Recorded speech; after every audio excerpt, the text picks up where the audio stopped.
اعوذ باللہ من الشیطان الرجیم بسم اللہ الرحمن الرحیم للمشغول عنہ خمس حالات، مشغول عنہ کے 5 حالات ہیں۔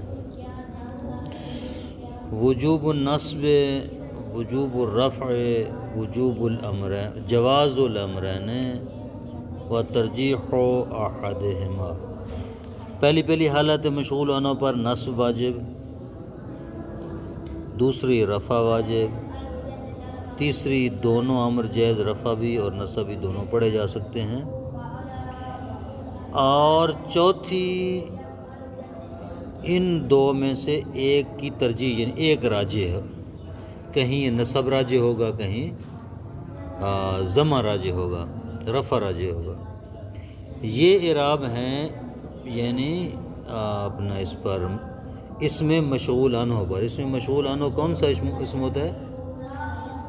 اس میں مشغول عنہ جو اس میں سابق ہے، اس میں سابق کو اس میں مشغول عنہ کہتے ہیں، وہی اسم سابق اس پر جو ہے 5 حالات اعراب آتے ہیں۔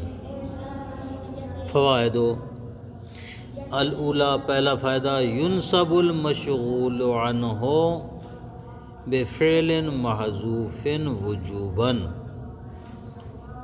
مشغول عنہ کو نصب دی جائے گی فعل محذوف کے ذریعے،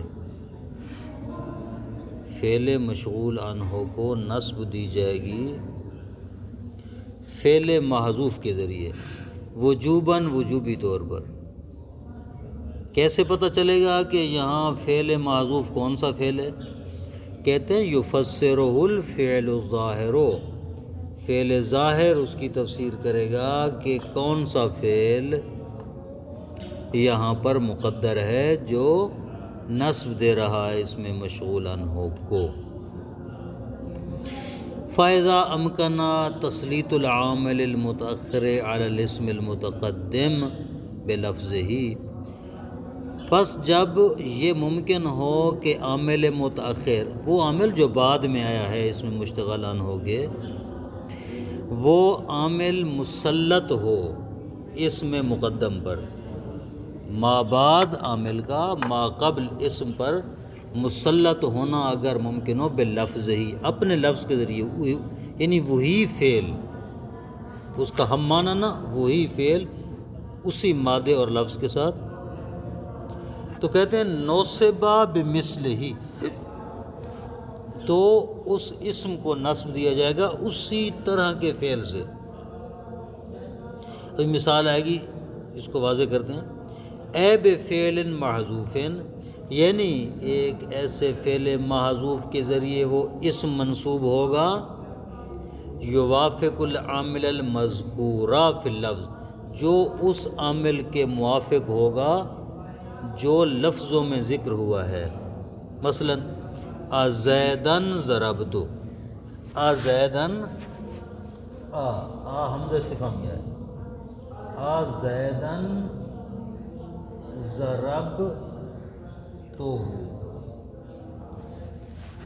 ضربتہ۔ اب کہتے ہیں کہ زیدن اس میں مشتغل عنہ ہے، مشتغل عنہ یا مشغول عنہ، اس میں مشتغل عنہ ہے، اسی کو اس میں سابق بھی کہتے ہیں۔ سابق اس لیے کہتے ہیں چونکہ یہ مقدم ہے فعل پر، اس میں متقدم، یہ منصوب ہے، یہاں پر رفع واجب ہے۔ اس کو کیوں واجب ہے؟ اس کو فعل محذوف نے نصب دی ہے۔ اب سوال یہ ہے کہ کون سا فعل محذوف ہے جو اس نے نصب دی ہے؟ کہتے ہیں ہم موجودہ فعل کو دیکھیں گے، اگر یہ فعل مسلط ہو اس میں سابق پر، یعنی اسی طرح کا اس میں سابق پر فعل مسلط ہو، یہی فعل اور اس کے ساتھ جو ہے ایک ضمیر ہو جو اس اسم کی طرف پلٹ رہی ہو، تو پھر اسی فعل جیسا فعل وہاں مقدر کریں گے، ٹھیک ہے؟ یعنی لفظوں میں وہی فعل ہوگا، یعنی اصل میں عبارت یوں ہوگی ضربتو زیدن ضربتہ، یعنی فعل ضربتو مقدر ہوگا اسی فعل کی مانند جو فعل موجود ہے ضربتو۔ واضح ہے بات؟ اے ضربتا زیدن ضربتہ یا ضربتو زیدن ضربتہ، الا و الا نصبا بما یوافق بالمعنی، اگر وہ فعل جو اس اسم پر مسلط ہے وہ لفظوں کے ساتھ مسلط نہیں بلکہ معنی کے ساتھ مسلط ہے، ٹھیک ہے، یعنی تو وہاں پر جو ہے کیا کریں گے، وہاں پر اس اسم کو نصب دیں گے ایک ایسے فعل مقدر کی طرح جو لفظوں میں اس کے موافق نہیں ہوگا بلکہ معنی میں فعل مذکور کے موافق ہوگا۔ مثلا زیدن قطعت رأسہ، زیدن جو ہے یہ اسم سابق ہے یا اسم مشتغل عنہ ہے، قطعت رأسہ بتا رہا ہے کہ یہاں ایک فعل مقدر ہے، یہ اسم فعل مقدر کے ذریعے منصوب ہے۔ تو کون سا فعل مقدر کریں گے؟ کیسے کہیں گے کہ ایک ایسا فعل مقدر کریں گے جو فعل مذکور کے ہم معنی ہو۔ تو اصل عبارت کیسے بنے گی؟ کہتے ہیں اصل عبارت یوں بنے گی اقتلت زیدن، کیا تو نے زید کو قتل کیا ہے، قطعت رأسہ کہ اس کا تو نے سر کاٹ دیا ہو، وَأَزَیدًا مَرَرْتُ بِهِ یعنی جاوزت زیدن مررت بہی، مررت اور جاوزت یا مررت اور جاوزت ہم معنی ہیں، ہاں کیا تو زید کے پاس سے گزرا ہے؟ تو خلاصہ یہ ہے کہ اس میں مشتغل عنہ فعل محذوف کے ذریعے منصوب ہوگا۔ کون سا فعل محذوف ہوگا؟ کہتے ہیں فعل مذکور بتاتا ہے کہ کون سا فعل محذوف ہے۔ دو صورتیں ہیں، اگر وہی فعل مذکور مسلط ہو اس پر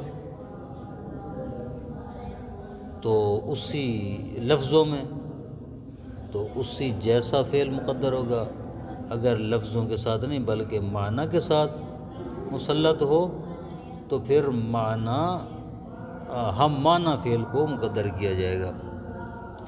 فَإِن لَمْ تَكُنِ الْمُوَافَقَةُ اللَّفْظِيَّةُ أَوِ الْمَعْنَوِيَّةُ نُصِبَ بِلَازِمِ معنیٰ ہو، اگر موافقت لفظی یا موافقت معنوی موجود نہ ہو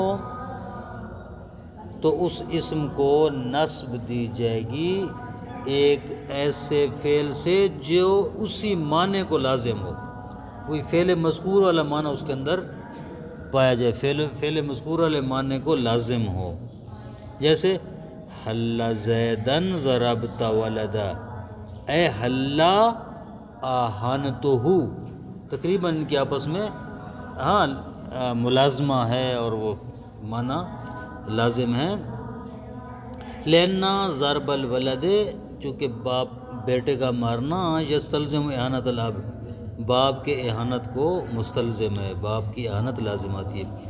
حلا زیدن ضربت ولدہ، ہاں خبردار یعنی خبردار زید اپنے بیٹے کو مارے، ہاں زید اپنے بیٹے کو مارے، ضربت ولدہ یہ تو اپنے بیٹے زید کو مار، تو اپنے بیٹے کو مار، ٹھیک ہے نا۔ تو یہاں پر چونکہ مارنا کا لازمہ اہانت ہوتی ہے لہٰذا وہی فعل مقدر کریں گے جو اہانت کا معنی دے، تو کیسے کہیں گے؟ اصل عبارت ہوگی حلا اہنتہ، یعنی احلا اہنت زیدن ضربت ولدہ۔ الثانیہ دوسرا فائدہ، یشترط فی جمیع موارد نصب المشغول عنہ ان یکون العامل فعلا متصرفا، تمام موارد میں نصب کے تمام موارد میں شرط یہ ہے کہ عامل فعل متصرف ہو، او ما یشبہ ہو یا فعل متصرف کے مشابہ ہو۔ کیا مراد ہے فعل متصرف کے مشابہ؟ یعنی اس میں فاعل، اس میں مفعول، صفت مشبہ، صیغہ مبالغہ، یہ فعل تو نہیں ہے لیکن فعل متصرف کے مشابہ ہیں۔ عمل میں، حتیٰ یسوغ تسلیط علی المشتغل عنہ المتقدم، یہاں تک کہ ان کا مشتغل عنہ جو اسم متقدم ہوتا ہے اس پر تسلط ممکن ہو سکے، جائز ہو سکے۔ وہ متاخر عنہ، در حالانکہ یہ متاخر ہوں، یعنی وہ اسم فاعل اسم مفعول وغیرہ متاخر ہوں اور اس میں متقدم پر ان کا تسلط ہو سکے، یعنی ان کے ساتھ ان کی ضمیر ہو جو ادھر پلٹ رہی ہو وغیرہ۔ وَلِذَلِكَ لَا يَتَعَدَّى نَصْبُ الْمَشْغُولَ عنہ بِالْفِعْلِ الْجَامِدِ، اور اسی لیے فعل جامد کے ذریعے مشغول عنہ کی نصب نہیں آتی، ولا بافعل تفضیل، نہ افعل تفضیل کے ذریعے، ولا تعجب، نہ صیغہ تعجب کے ذریعے، ولا بصفت المشبہ، اور نہ ہی صفت مشبہ کے ذریعے، ولا باسم الفعل، نہ اسم فعل کے ذریعے، ولا بالمصدر، ولا بالحروف، نہ مصدر کے ذریعے اور نہ ہی حروف کے ذریعے۔ ان چیزوں کے ذریعے اسم مشغول عنہ منصوب نہیں ہو سکتا، لأنہا لا تعمل فی ما قبل، اس لیے کہ ان میں اتنی جرأت نہیں ہے کہ یہ اپنے ما قبل میں عمل کریں، اتنی صلاحیت نہیں ہے کہ اپنے ما قبل میں عمل کریں۔ یجب نصب المشغول عنہ اذا وقع بعد ما یلیہ الا الفعل، کہتے ہیں نصب واجب مشتغل عنہ پر۔ اب موارد ہیں اس کے وجوب کے موارد کو گن رہے ہیں کہ نصب کہاں واجب ہے اس میں مشتغل عنہ پر۔ کہتے ہیں اس میں مشتغل عنہ پر نصب اس وقت واجب ہے اذا وقع، جب اس میں مشتغل واقع ہو، بعد ما، اس چیز پر کہ لا یلی ہے جس کے بعد نہیں آتا، الا الفعل، مگر فعل، یعنی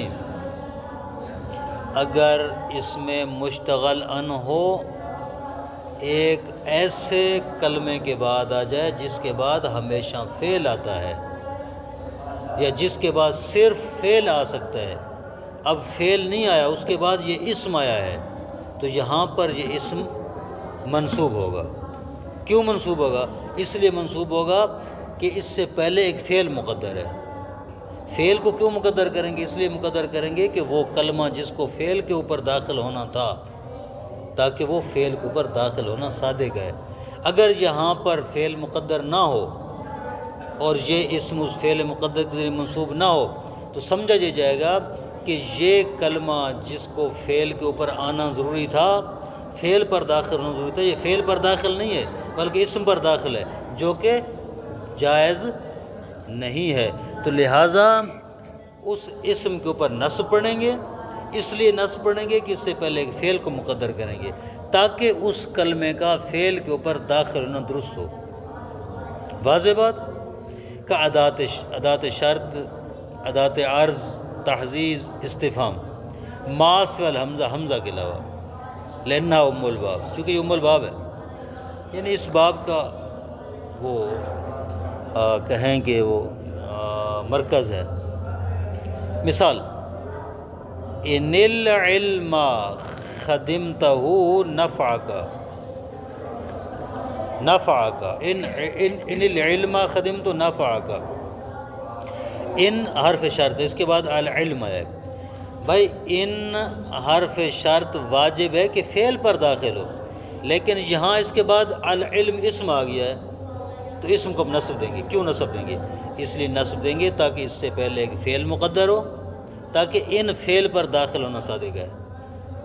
تو کہیں گے ان خدمت العلم خدمتہ نفعک، علی حرف عرض ہے، وہ بھی ایسے علی ذنبی تغفرو، تو علی چونکہ فعل پر داخل ہوتا ہے، اب اس کے بعد اسم آ گیا ہے تو فعل مقدر کریں گے۔ حل الشر ہو بھی ایسے ہی ہے، اس کے بعد فعل مقدر ہے۔ حل الخبر ہو، اس کے بعد بھی فعل مقدر ہے۔